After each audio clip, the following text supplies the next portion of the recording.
Welcome back to Turning the Mirror podcast. And today I'm here joined with Kwach, I Oath Kaboko.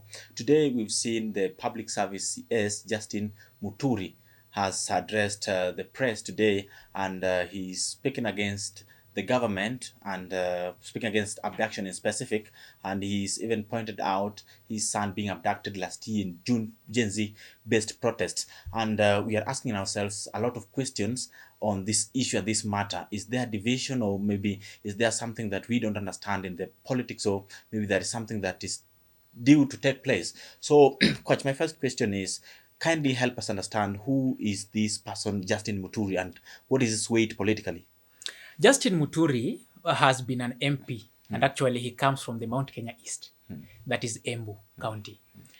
This is actually what was assumed by this government as the political bedrock of the current Deputy President, Kithure Kindiki.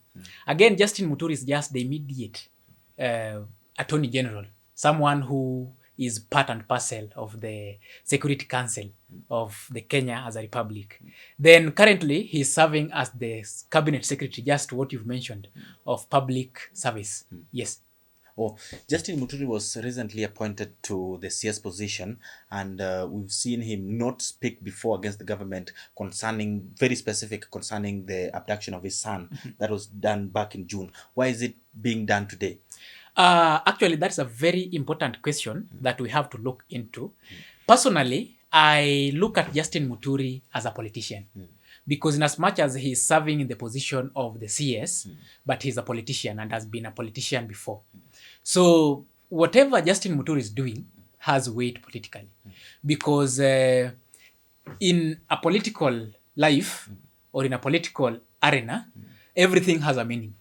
And for Justine Muturi to come today, because remember he's even looking looking at when his son was abducted back in June 2024, and he now wants answers today.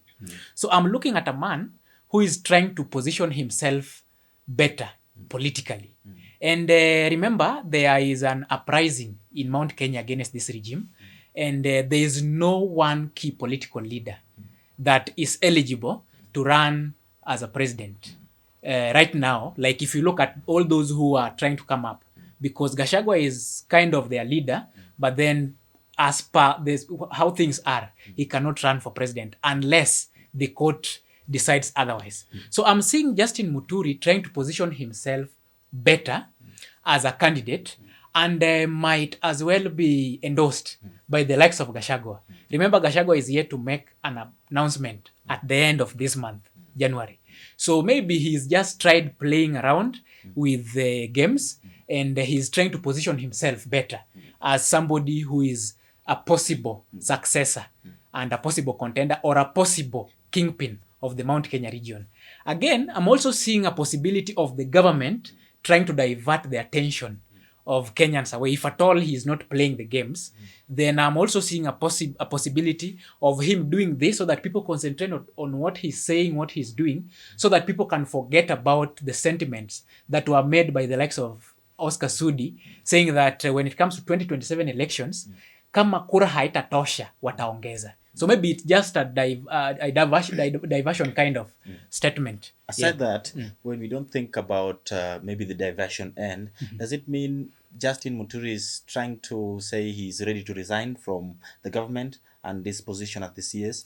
If at all he means business and wants to become maybe a political strength, or maybe he wants to muscle some strength politically, then he would have resigned and maybe gave the reasons, what he was talking about today, as the reasons on the grounds as to why he has resigned. Now that he has not resigned, we can as well also look at it in a way that maybe he wants to build himself politically, but they want a reason to fight against Ruto. So maybe, Ruto, just like the former President Moi, is unforgiving, more so to his critics. So if Justine can criticize the government from within the government, then there's a possibility of Ruto sacking him. We see a possibility of him being sacked.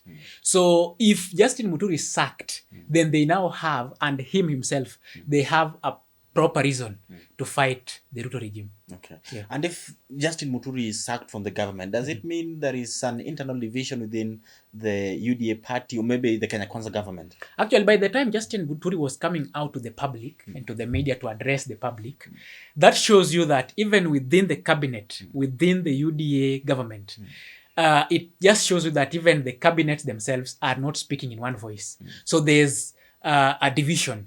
And therefore, maybe because many people out here speak about President Ruto controlling everything and him wanting to advise those he has employed or appointed as his advisors on how to advise him. So maybe with all that and whatever is happening across the cabinet is divided. And so we've just seen one person from the cabinet trying to show us what is really happening within the cabinet. Because he says, even at the time he was the Attorney General and a member of the Security Council, his son was abducted. He tried to look through using all the possible links he had at that point or at that point in time to know where his son was, and he was not able to know. And even to date, he has not seen his son arraigned in court. He has not seen his son charged with any crime, and he's wondering because nobody has talked about it. Yeah.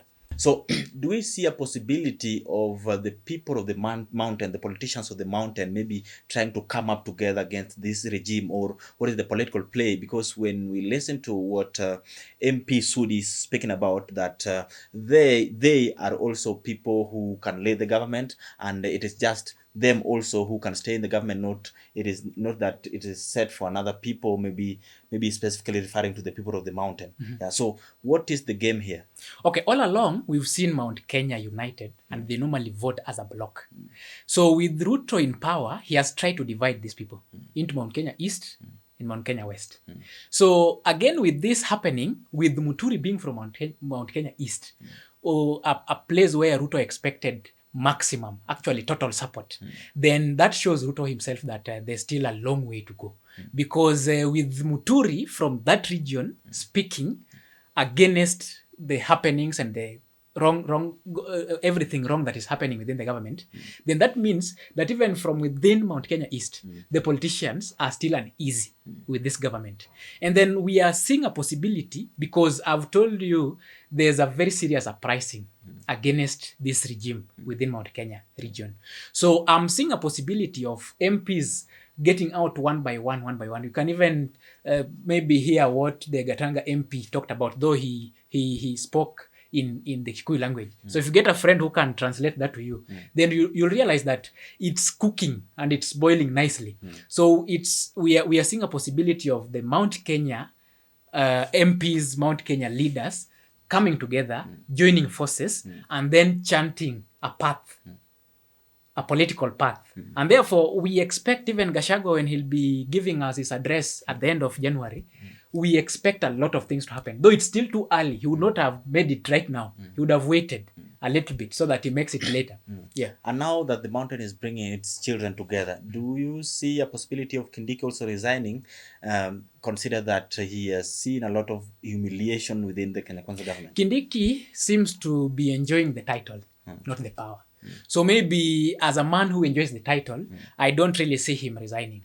Because if he was a man enough, even the day there were claims that Farouk Kibet pushed him and that he's facing humiliation within the government, he would have spoken out. Remember, Gachagua was a truthful man who was speaking against all these things. And he did not allow his juniors in the government to kind of decide which direction he's picking as a leader. Yeah.